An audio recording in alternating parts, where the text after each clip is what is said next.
So it's Councilman James Solomon, and we're here to celebrate the 100th anniversary of the Colgate Clock in Jersey City. There was an original clock that I think was here in the very early 1900s, but 100 years is a milestone, and the clock is one of kind of the iconic symbols of Jersey City, and it represents the city's industrial past and connection to its future. So we wanted to just make sure we were all here to celebrate.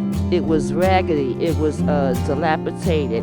Old cars used to be down here. It was like a big giant raggedy lot with high grass. And I remember some kids, we used to actually jump from this pier, those that could swim, we could jump from this pier, and sometimes in the summer you seen the pier down here dotted with heads bobbing up and down. This was our playground back then, as raggedy as it was, but it's just amazing what they have done. And the Colgate Clock stands for so many things to so many people. It reminds me of childhood, and I hope it stays here in my old age.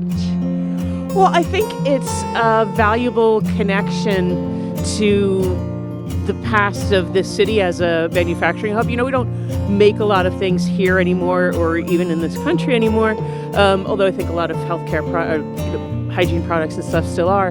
But it's a part of how this city grew. It's important to stay connected to your past. We don't want to live in a museum. We do have to grow and change and develop. All cities need to grow and change and develop and build. But I think it's really important to retain these kind of key sort of touchstones, these iconic things that can connect us to that past.